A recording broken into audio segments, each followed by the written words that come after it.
What's going on YouTube? It's your boy BGC aka Bxndzgocrazii. Welcome back to another reaction, man. Hey, as you can see what I got for y'all today, man. We got mom shocked after learning teen sons are wanted killers, man. Make sure you hit that like button, subscribe if you're new. Road to 5. I wish we was on the road to 5K.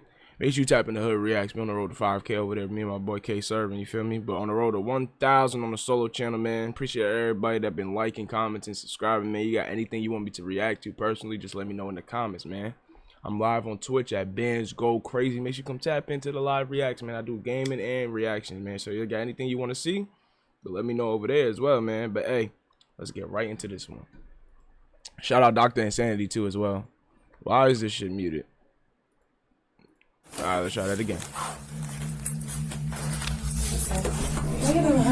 This is Tiffany, mother of Tyler and Eli Chafin. Just hours earlier, her two sons brutally killed a man and left his body by the side of the road.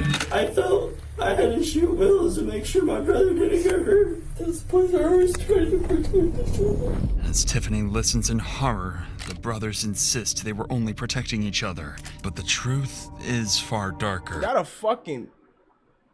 drum? Yo, motherfucker got a drum on the AR. Over the next 24 hours, Tiffany will face the worst day of her life. Oh my gosh, she said them boys wanted to kill somebody and they did. Me and Will were trying to have a baby. Over the next 24 hours, Tiffany will face the worst day of her life as she slowly pieces together the horrifying truth that she's raised two terrifying killers. Look at these niggas, bro. The fuck do you got on in this one right here, folks? The fuck is this fit right here, folks? Ew, that nigga mugshot ugly, yeah. Bro, what the fuck?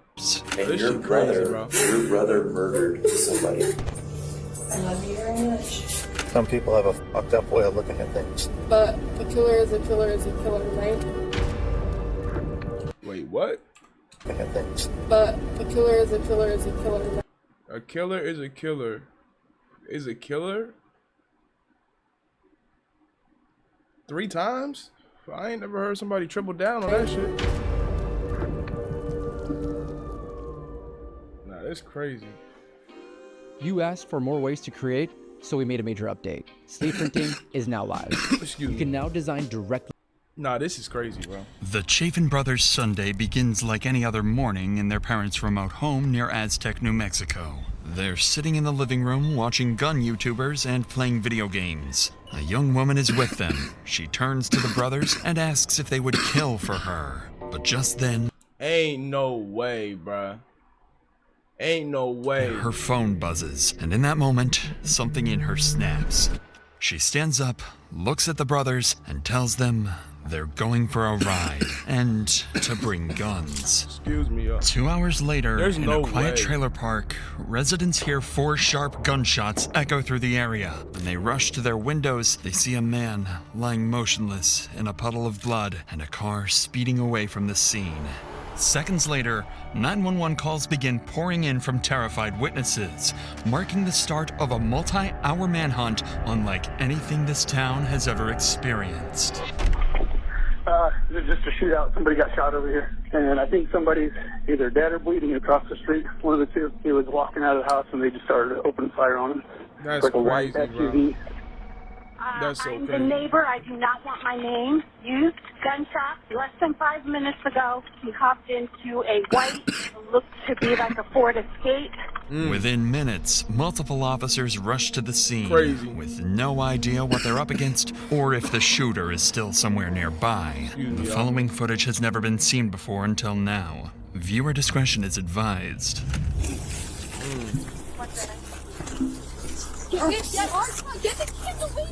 You guys can leave. Go ahead and leave. Good. He's obviously 10-7. Damn, Officers man. find the victim lying face down in the grass, while nearby residents begin gathering outside, oblivious to the danger still nearby. And before officers can secure the scene, something catches their attention. A white SUV parked just 100 yards away, matching the description of the suspect's vehicle. With guns drawn, they move in cautiously, fully expecting to confront the gunman. Out of the vehicle! Get out of the car! Get out of the vehicle! Is there anyone else in your car? Just your dog? Yes. Okay, just keep walking to me. Is that one of the gunmen? Do you have any weapons on you? No, sir. No weapons in the car. No weapons on me. I just took by a friend of mine. Put your hands on top of your head for me, please. Sure. I just went to the dollar store and got cigarettes, and I came to see my buddy, so I turned around right there, and you guys were right there. The driver appears unarmed and, at first glance, seems like more of a witness than a suspect. Yeah. Officers clear him, then move on to search his vehicle, but they find no guns or anything that connects him to the shooting. That leaves police with almost nothing to go on. It's just, bro, it sucks that you ironically just pulled in with the same damn near exact vehicle description that they was given. That's so fucking unlucky. They still don't even know the victim's identity. But that's about to change because the driver is about to give officers their first real lead of the day. When I pulled in there was a Blazer, almost like this, only a bigger one. The flashback. We got on the highway. He turned towards the Aztec. Okay. On the highway. Cool if I open it real quick? No, go ahead. Okay. No. Just to make sure. Yeah. Witness said he saw a white Chevy Blazer heading eastbound on 30th. He said he saw it turning, going really quick on the back road and then turning to Aztec. Turning to Aztec. More than likely, probably okay. With the help from witnesses, Woo, police you now know, have I'm telling you, bro, even if there ain't cameras, like, there is gonna be cameras everywhere, especially nowadays. But sometimes, even especially like remote areas like this, and like you know what I'm saying, spots like this, they probably don't got too much cameras that the cops can really get access to. But nigga, you know it be people always outside. Nigga, they don't be playing around. A picture of what they're looking for. Specifically, a white Chevy Blazer with gold trim that sped away immediately after the gunshots. After the scene is secured, officers return to the body to examine it closely and determine the victim's identity. What they document here will become critical evidence detectives later use to secure a conviction. Okay. He's got a blood spot on his head. He may have one in his. He may have one in his head, right there. Unless then one shoulder here, unless this is that part, you know, when Something caused him to fall forward, though. That's the thing. If this was the first shot, then he goes forward, you know. That can't be the first shot, though, because that's on the back of his leg. He was standing up, facing this way, and the car was out here. Probably turned around to take off running, maybe. He was walking He fired the rounds from the road. Oh, okay. And he was walking this way. What if he was down? Somebody walked over, got to the edge, and popped him in the head.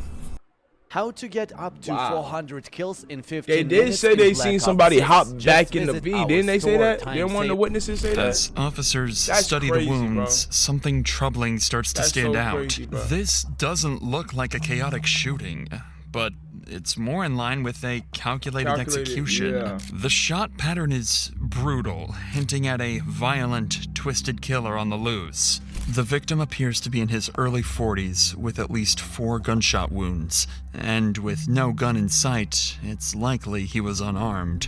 At this point, the officers still don't know his identity or what would drive someone to kill him so brutally. But that's when they notice something crucial. A trail of fresh footprints leading straight to a nearby house. With guns drawn, officers move in cautiously. After searching the home, officers find no one inside, but they do notice women's clothing and drug paraphernalia tucked inside the cupboards, along with family photos of a man who resembles the deceased victim, leading them to believe this is his residence. With the house cleared, officers step back outside to regroup and figure out their next move. They still don't know the victim's name, and they're no closer to identifying who shot him. So they split up to gather information from nearby residents, where they'll learn the victim's name and hear some concerning details about his life. Hi. Hey, by chance, did you hear anything? Yes, 3 shots. Who lives in this last trailer over here? Williams. Johnson. Johnson. William Johnson? Yeah, he's 6 months behind on his rent. Earlier, did you hear anything over here? Yes, sir. I I'm heard. telling you, this is one of them neighborhoods. It's tightly knit. The shit go around. Everybody in the fucking neighborhood knows shit, bro. 3 shots. How many people come and go from that house that you're aware of? Quite a few. Do they ever have any issues over there? Oh, fighting. Who fights? Sierra and William. After speaking with several more neighbors, officers finally confirm the victim's identity. 37-year-old William Johnson, a father of 2 daughters, known around the area as Bubba. They also learn about a 23-year-old girl named Sierra who'd been living with William and often was seen arguing with him, but no one seems to know her last name, something police now need to track down. Coincidentally, one of the officers canvassing the area encounters a driver parked along the roadside who claims to be Sierra's friend and knows exactly how to find her. How's it going? Good. Do you know her because you worked with her? I know her because I worked with her. She was also a friend of my daughter's. Are him and Sierra still together? For some dumb reason, after I told her, do not exactly, and it's not going to work out. She got back. You know if Will had bad blood with anybody? I'm sure he has bad blood a lot. Just the whole message. How do you know he was doing I seen him. I witnessed it. to steal to sell to who? Sierra.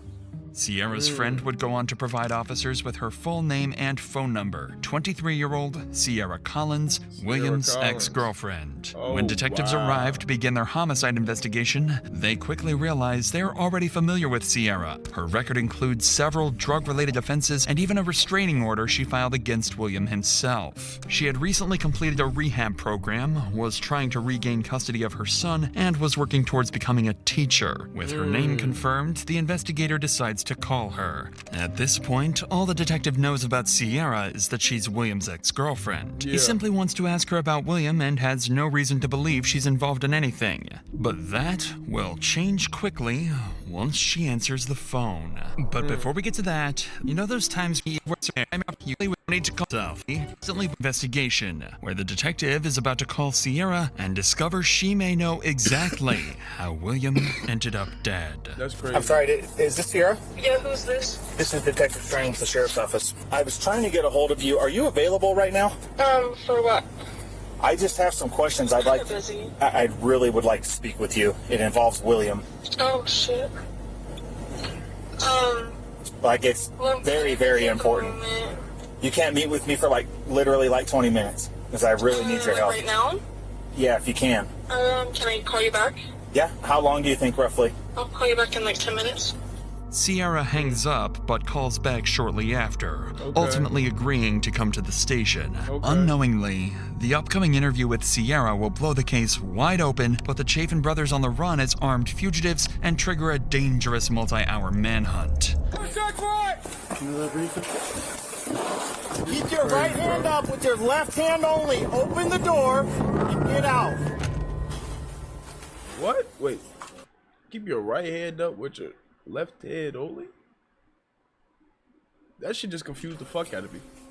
So, I don't think I could help you.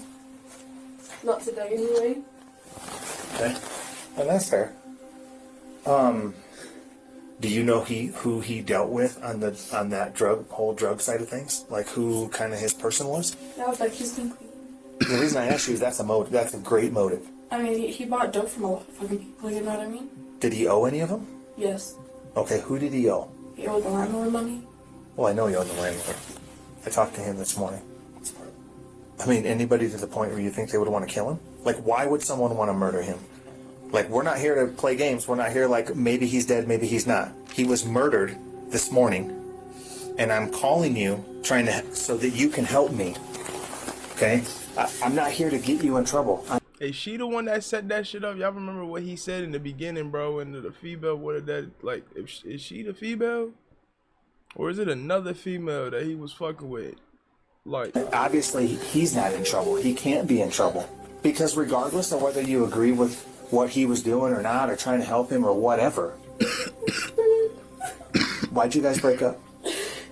Can't get his anger under control. Was he abusive to you?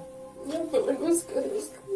Sierra starts crying almost immediately, but the detective can quickly tell it isn't genuine grief, more like someone afraid of getting into trouble. Seeing this, he shifts the conversation to William's phone. Officers had found it at the crime scene earlier, believing it might contain crucial evidence. The detective brings it up to see whether Sierra is willing to help unlock it, something she would do without hesitation if she truly cared about William.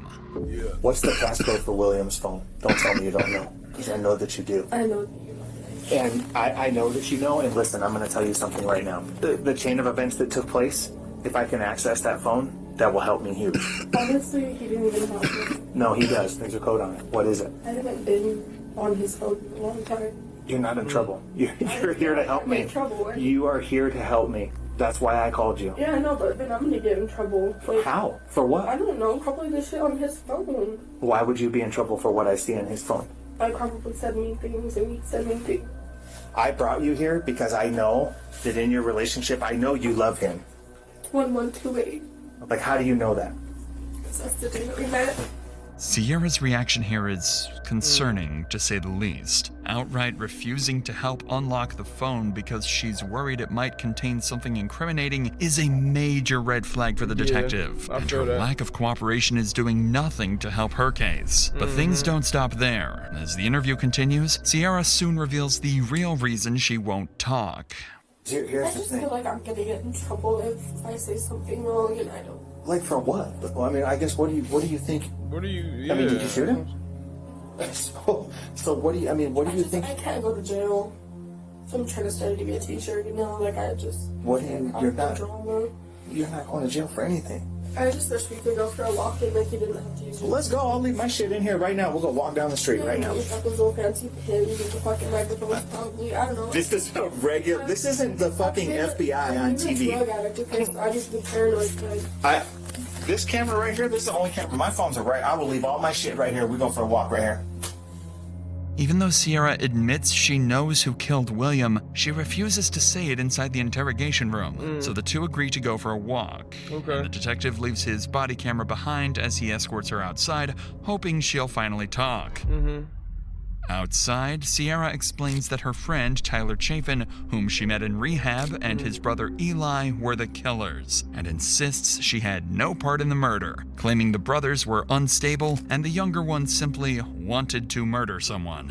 This, however, is only Sierra's version of events, a version that conveniently leaves out the week-long plan she set in motion to get William killed while letting someone else take week long? You did that shit for a week? the blame. I mean, For now, the detectives take her statements at face value, though he does confiscate her phone to search for any incriminating evidence. Following this, investigators begin digging into the Chafin brothers and discover that the older brother, Tyler, is a convicted felon with a prior arrest for assaulting a peace officer. To make matters worse, they find several firearm purchases, including rifles and pistols, registered to the Chafin household. With this information in mind, the brothers are officially considered armed and extremely dangerous, prompting SWAT to join the multi-county manhunt. At the same time across town, the brothers are already packing their guns and getting ready to flee, convinced that Sierra has already betrayed them. SWAT teams move toward the Chafin's residence, planning to ambush the brothers at their parents' home. The goal is clear: apprehend the suspects with no casualties. However, nothing about what happens next will go according to plan. Wow, okay. Nice and easy. The vehicle just left, so Sam, we're just gonna be putting along. Armed and ready, SWAT races to the address. They set up surveillance on the roads surrounding the residence, waiting for the suspects to either arrive or make a run for it. Once officers arrive, they immediately surround the home and begin attempts to draw the brothers out. You ready? Got it. Move. Got it.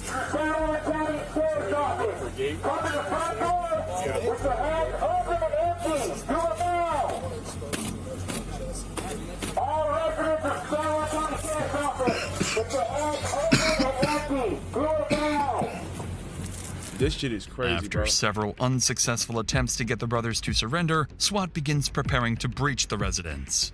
Yeah, this door should be easy to breach. Okay. It wiggles a lot. You just fucking boot it. Go ahead. Well, we got the 2 steps here. Hey, cheers! Show me search for it! Damn. Show me search for it! into the breach? Yep. Lovato to command, successful breach. Looks like a den, goes into a dining room, possibly kitchen. Need one! Need one! Shotgun. Yeah. Need one? Yep. This is weird, yeah. There was blood. Wait, hold on. Did they say they found a shotgun and blood? Yeah. Need one? Yep, one! Shotgun. Shotgun? Need one? Yep. Yep. Right. This is weird, yeah. This is. Let's move to the shed to the right, and then there's the barn to the left. Through it through! Plywood here.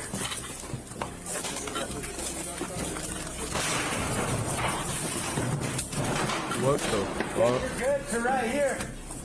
On me. Good. Yo, this shit is actually crazy, bro. After searching the entire home, no Chafin brother is found, but whoever lives here has left half a dozen guns behind, meaning they could return at any moment. Just then, a white SUV matching the exact description of the suspect's car is spotted approaching the house. Officers draw their guns immediately, closing in on the vehicle as they brace for a shootout. 411 is not stopping, it's evading. Holy shit.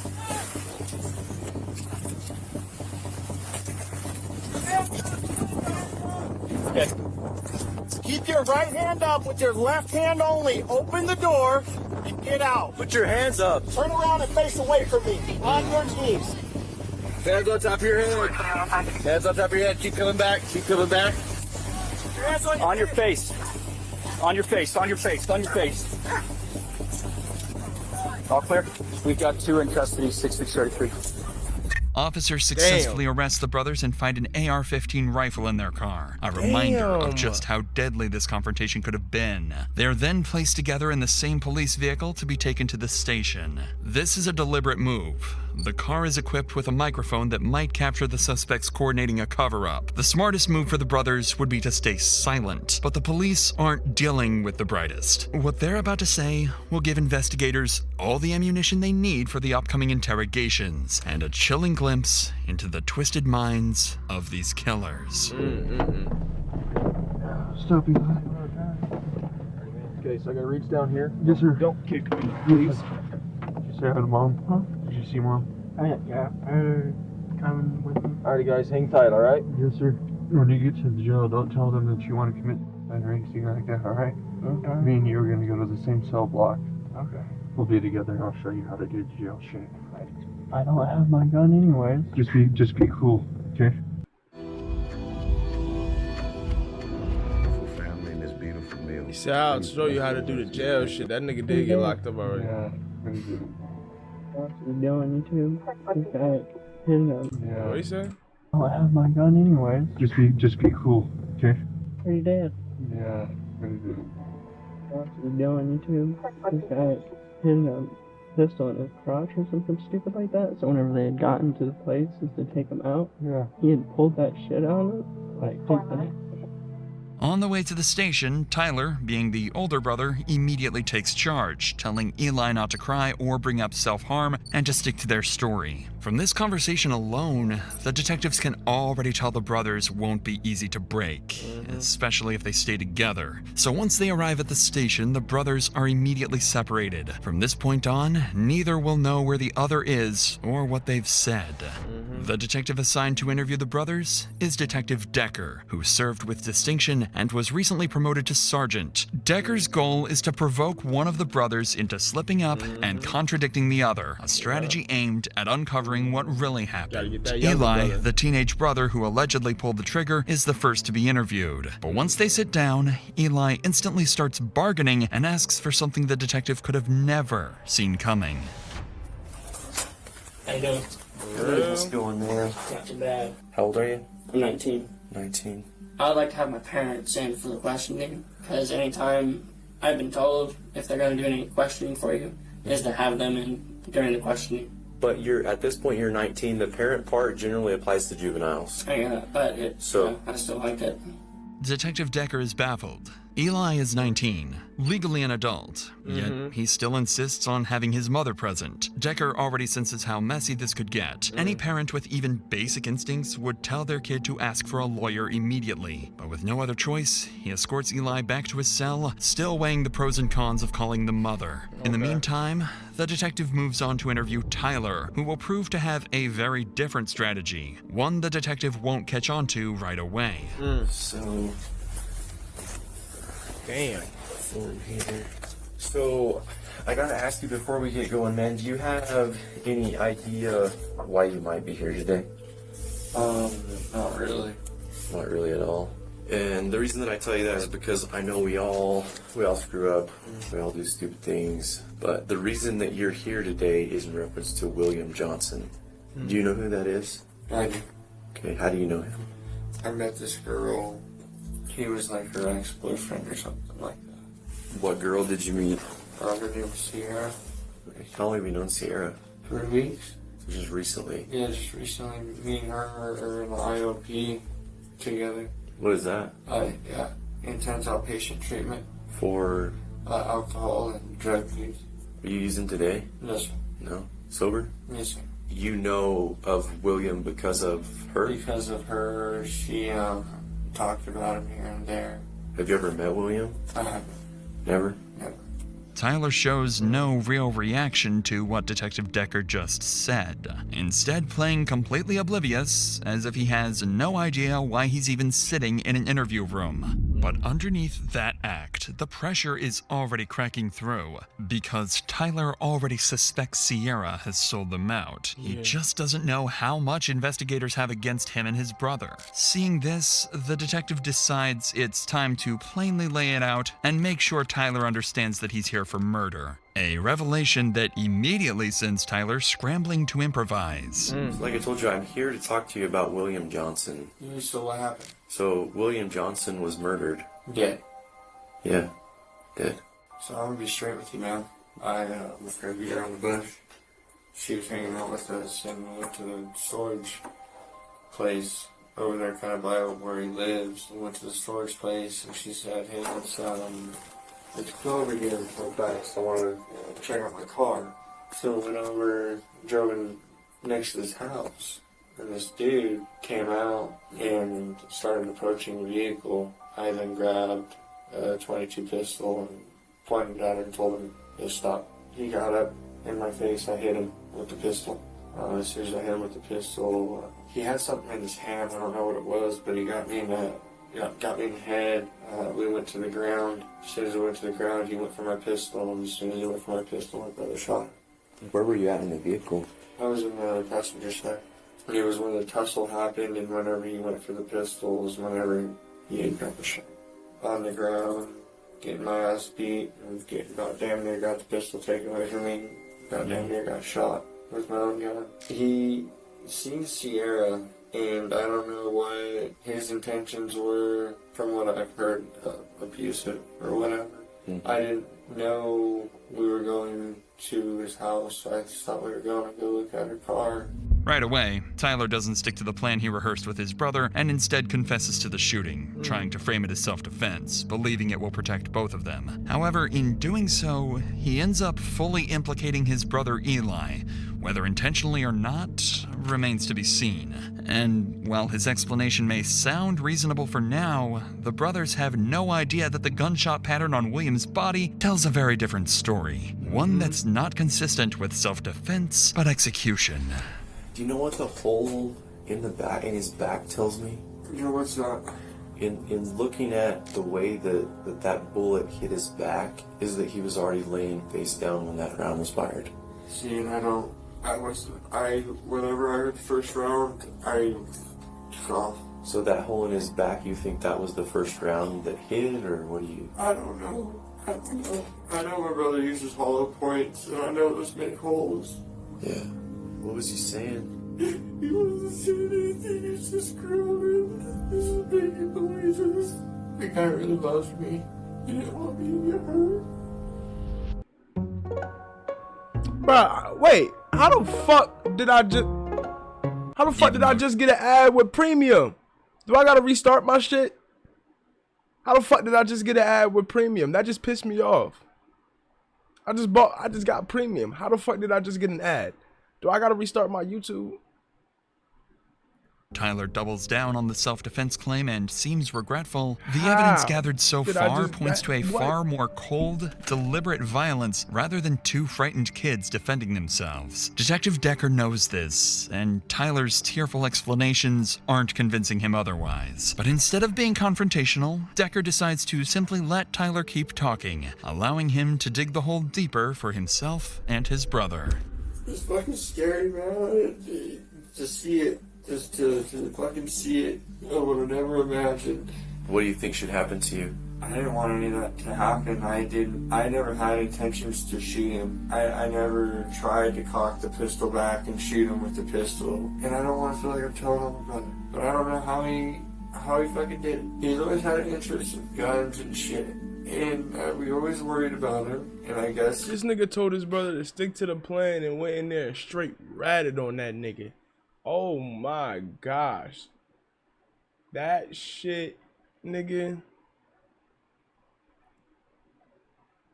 Nigga, that shit crazy. I think today was his day for him to use his gun. I didn't want that to happen. I didn't want that to happen at all. How did Eli seem after the whole ordeal? He seems really fucked up. He kept crying. He kept telling me that he thought it was me. He said he didn't want anybody to hurt me. He kept saying about me. Tyler is a complete mess now, no longer acting, but genuinely horrified by his brother's actions this morning. After exhausting everything Tyler can say about the murder, the detective shifts the conversation to the third person that was present during the shooting, Sierra Collins. Earlier, Sierra placed all the blame on the brothers, insisting she had nothing to do with the murder. But that narrative is about to change. What was her take on seeing her, I guess, boyfriend or ex-boyfriend shot dead? Had zero to none emotion. It was shocking. I didn't... So no emotion at all? Not laughing, not crying? She didn't... I know that that was her plan. And I don't know if she was, because he was outside whenever we pulled up. Because she had asked Eli if you'd shoot him before all this happened. Jokingly, like, haha, that's a nice gun, would you shoot my ex-boyfriend? It was all a joke until today.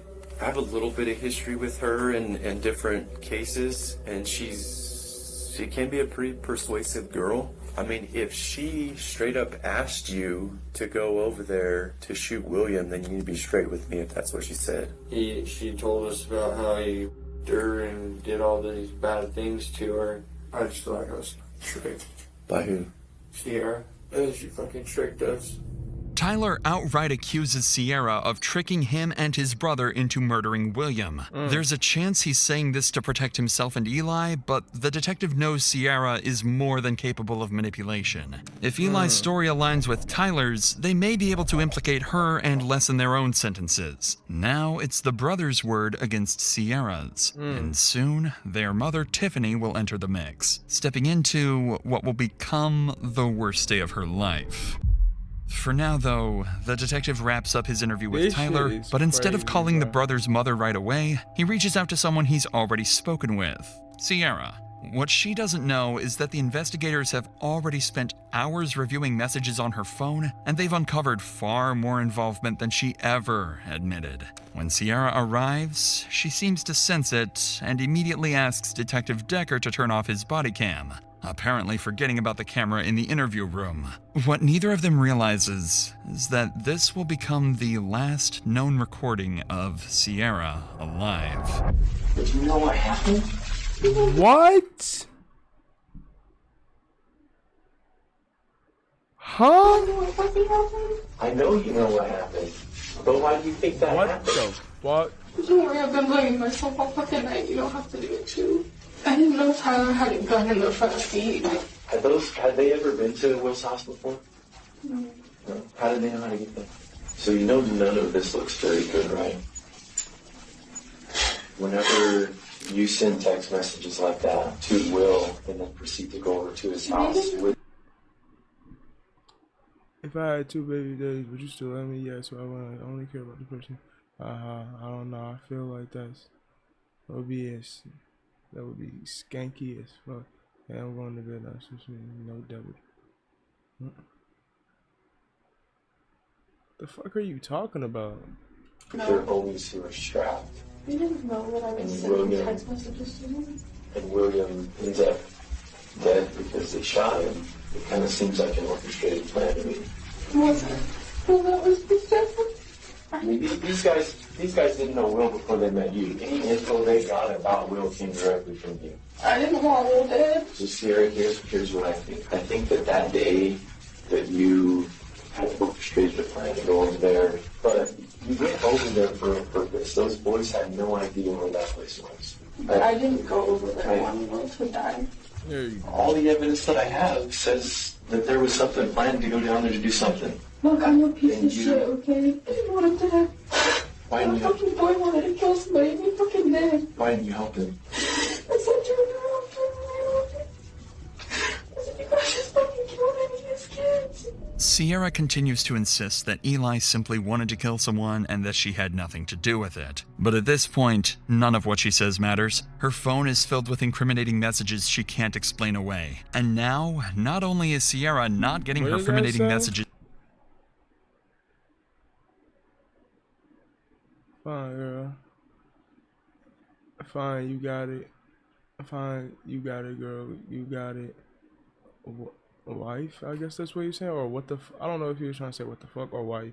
I'm so over the game, you're so shitty. You think you can't just talk to me and let me what the hell is up so I can move on with the and that's really what the fuck are you doing?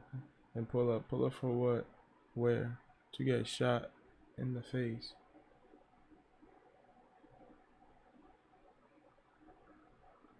What the fuck? she can't explain away. And now, not only is Sierra not getting her phone back, she's about to learn she's not walking out of this interview room either. Her life, as she knows it, is over. So Eli killed your best friend, gunned him down, and shot him dead in front of you, but you don't know what you think should happen, Eli. I just remember as a little kid. Do you feel like you're to blame for any of it? I feel like it's all my fault if that's what you're asking. Right now, I'm in the process of applying for a warrant for your arrest for Will's murder.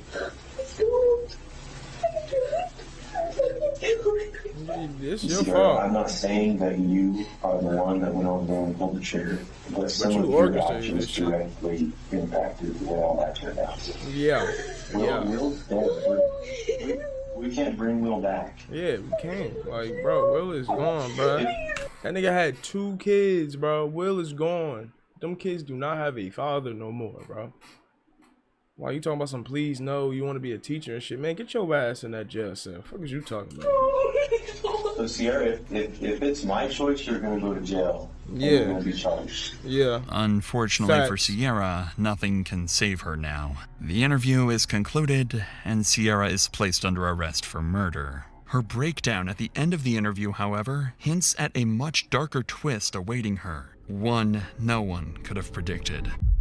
By now, Detective Decker decides it's time to speak with the person who allegedly pulled the trigger, Eli. So he finally calls Eli's mother, Tiffany, asking her to come down to the station without explaining exactly why.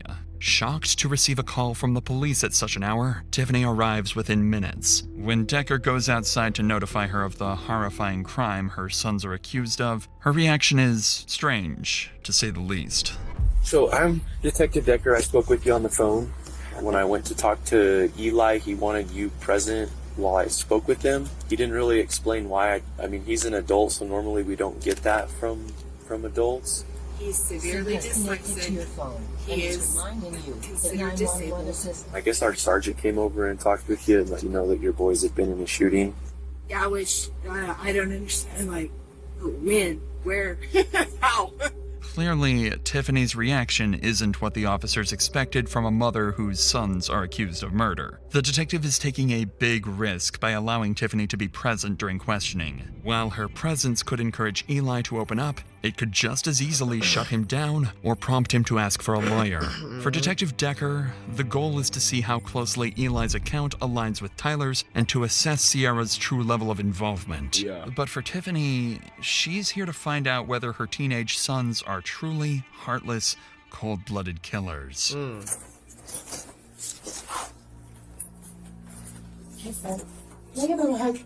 Absolutely. So you feel comfortable talking to me now? Cool.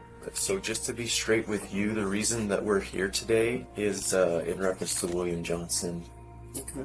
Do you know that name? I have no clue who that is. No idea. No, sir. Clearly, Eli is sticking to the story he and his brother concocted, completely unaware that just hours earlier, Tyler had already given him up. Tiffany did mention that Eli is severely dyslexic and considered disabled, so there's a chance he isn't lying, but genuinely unable to recall names. But Decker is about to find out whether that's true or if it's all an act. So, and you graduated high school? Yes, sir. Was that easy? Yeah, it was pretty difficult, especially with how COVID was, and then the computer. I was better learning in class than over a laptop. You said you didn't know that. I have no clue who it is. Have you ever heard the name before? Will. Okay, so have you heard of Will Johnson? No. No? No, sir. Just Will? Just Will. And who have you heard that name from? Probably, I don't know how to exactly say her name, but it's like Sia. I just barely, recently met her through my brother, and they've been just, hanging out and stuff. That's just all I know them. What about the name Sierra? Does that ring a bell? Just the fact that I know her with my brother. What did y'all do today? Oh, we just, hanged out and watched TV and played video games and stuff. Didn't really do too much. I was actually there today, if I might add. Yes, ma'am. I was there today, and I can even tell you the times that I was there, and they were also there. What time did you leave? So Serena, I don't know how to say her name exactly. She had gotten a call, and she told us that it was a detective or something. And we were like, okay. Sierra ever talk about her car? She had mentioned it being possibly strapped down or taken apart and then scrapped or something. But besides that, I don't know. Where did she say where her car was? No, I have no clue where it is. It turns out Eli does know about Sierra, but he doubles down on playing dumb, just as he and Tyler planned. At least for now, he's holding out longer than his brother. Tiffany also seems to be backing up her son, reinforcing the very risk the detective anticipated when allowing her into the room. This is when the detective decides to ask Eli about his fascination with guns, something that will lead to an unexpected outcome, causing Eli to slip. Do you have a driver's license? No, I do not, but I've done some driving on my Xbox. Do you own any guns? I do, but I have it as a hobby. I am not aggressive. Do you want to know what I own? I own, the first gun that I did get was a 22. It was a PCR, and then after that I got a 12 gauge Winchester. It's like a cyst pump. I have my Saint, which is an AR-15. I got it kind of pretty decked out. I'm really proud of it. I just do it for hobby and also for self-defense and home defense. Do you own any handguns? I do. Well, it's not my handgun. It's my parents' handgun. Why? What kind is it? Why are you asking? I'm just curious. Okay.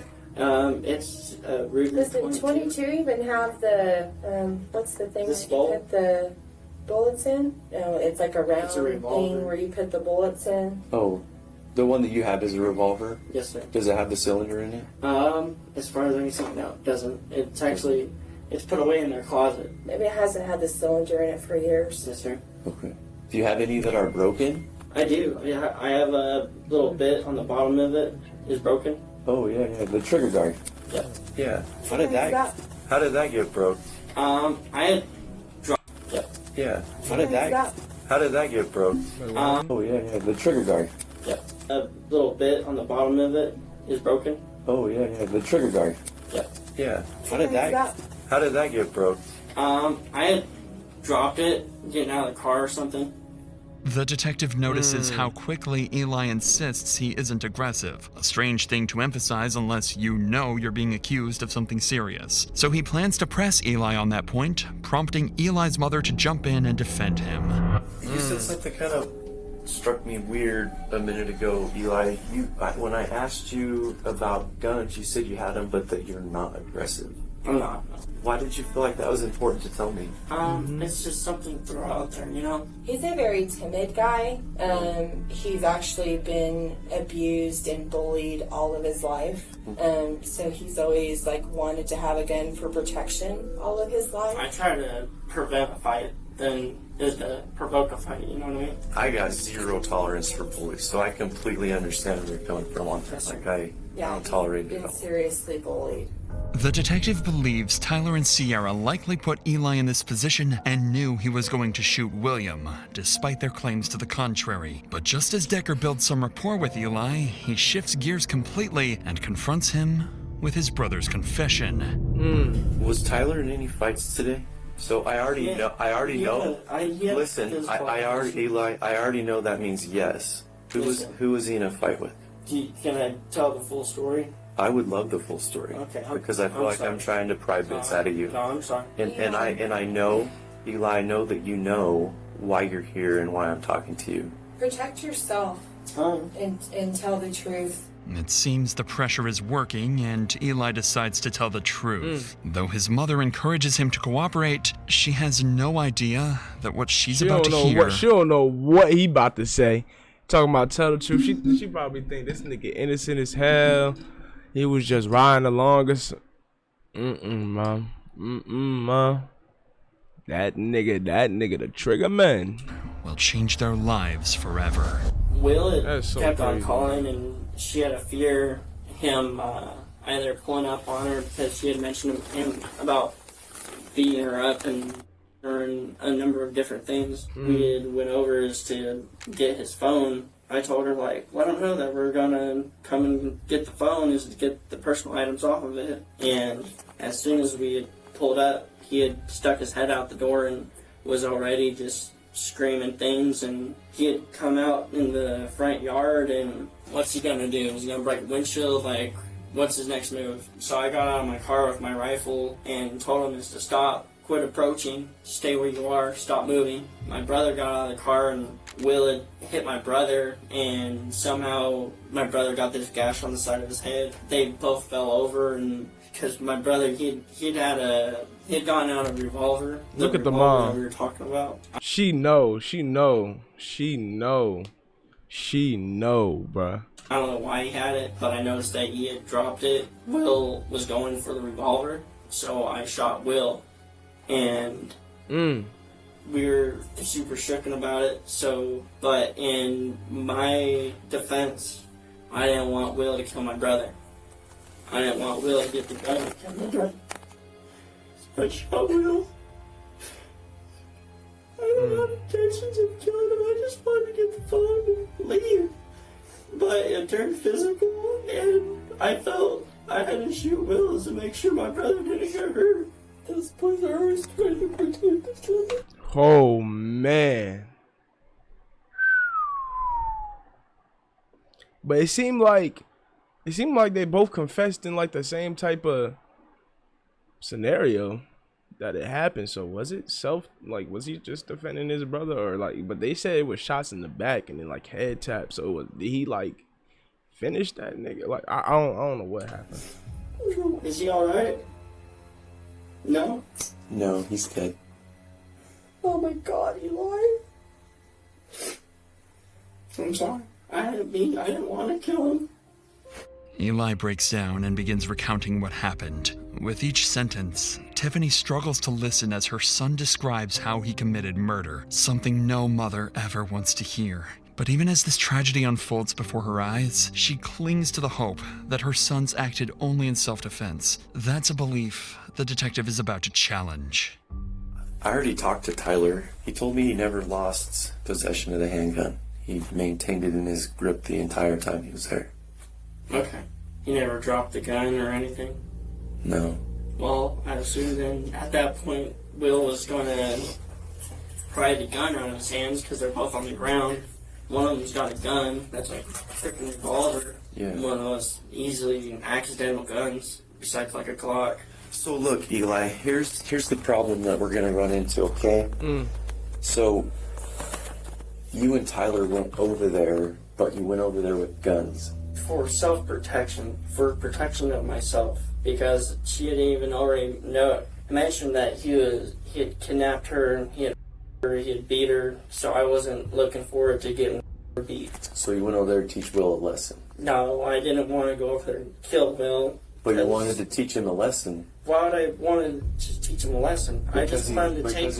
Sierra and he beat her. He had nude photos of her. That's her personal business. I don't like girls. And obviously she gave him the address because neither of them She had knew. taken us directly there.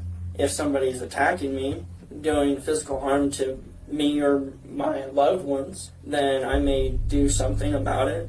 He had pulled out a phone as if he was going to pull out a gun, but I had actually waited for him to see what he was going to pull out before doing anything crazy or irrational.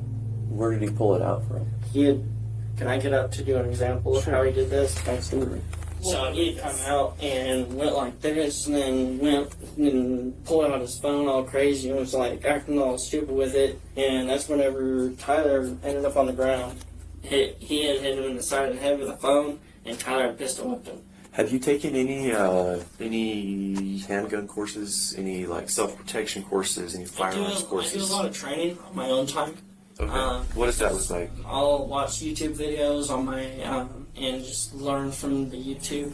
There's a number of different gun TikTokers that I've learned This nigga just goes on YouTube and learns. Brother. from out there.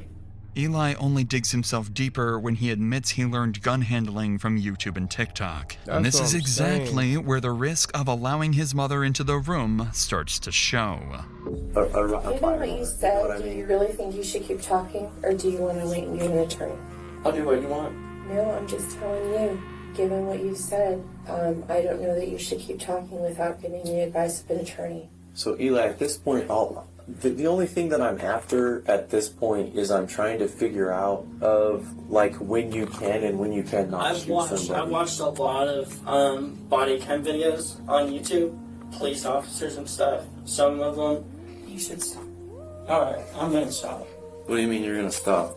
I think given the situation, he should probably have an attorney present. Ma'am, that's completely up to him. I'm with whatever she wants. So what do you want? Is to have an attorney. Cool. We're done. I love you, son. I love you too, Mom. I can't believe you let that girl take you there. With an attorney requested, Let a female control y'all. Bro, I be saying about these females, man. Bro, there's no fucking way. Y'all said, he said he knew her for 3 weeks. And she got y'all to throw y'all life away. For knowing her for 3 weeks. Come on. You shut down. Tiffany hugs her son once more, likely realizing this may be the last time she gets to do so. Having now interviewed both brothers, the detective has made up his mind about them. He steps outside and tells Tiffany what he really thinks about Eli. I guarantee you she's the one for you. When I talk to Tyler, Tyler is a mess. Eli he's got a different attitude. It's almost like he doesn't care. I've watched these two protect each other. Tyler used to watch Eli get bullied and watch him get beaten with a school computer. Can I ask you another thing? Is Tyler here? Yes. Can I see him? Give me just a minute. I just want to give him a hug and tell him goodbye. I'm here with you. You look you like this tight. I came in here to give you a hug. And tell you to get a hug with your finger. Give it to your brother. I love you very much. No matter where you are, no matter what, I will always love you. I'm okay. I love you, Mom. I love you. Bye.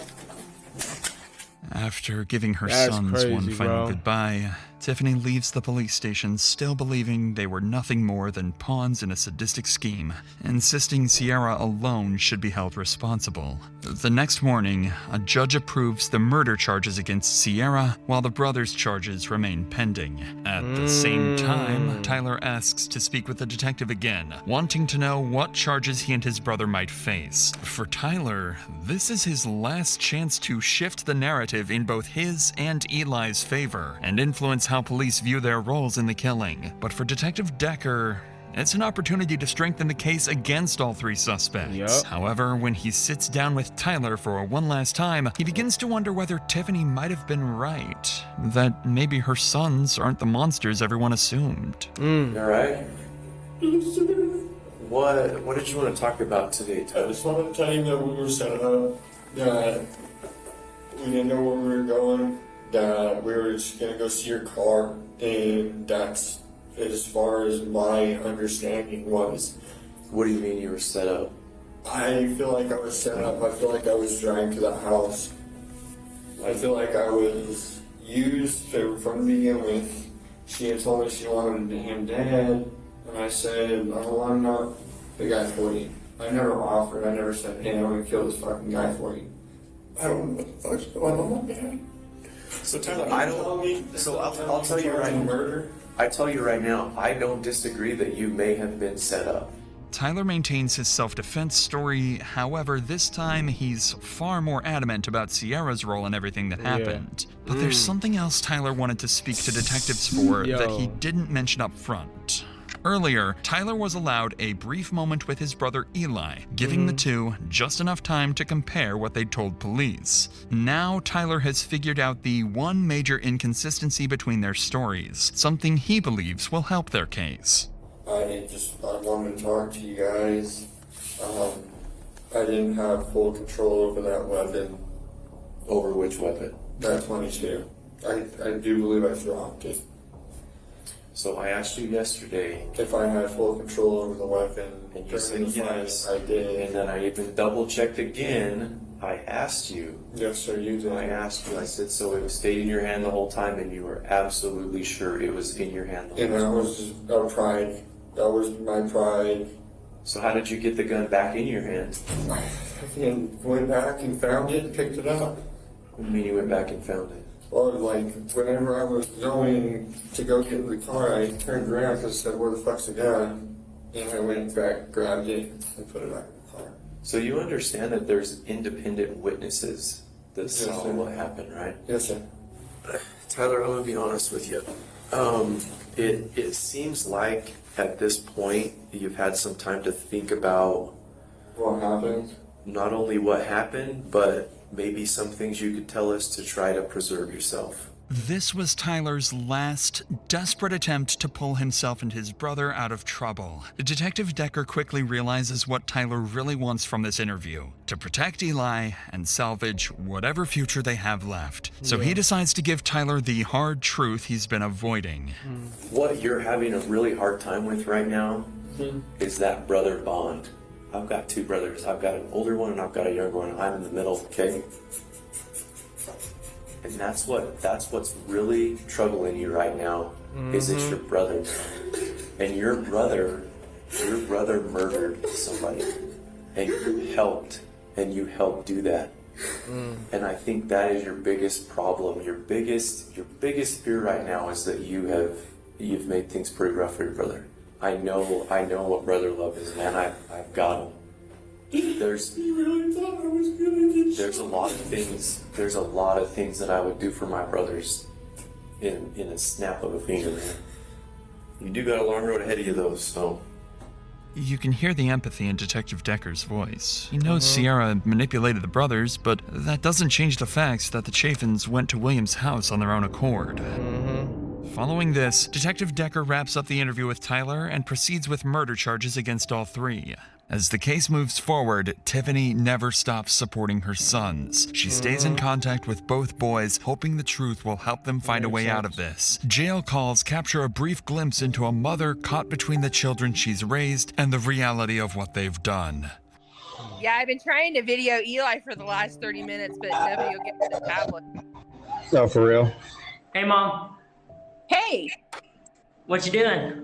Oh, not much. We only have a few minutes. I bet they'll cut us off at 9. But you doing all right? Did I wake you up?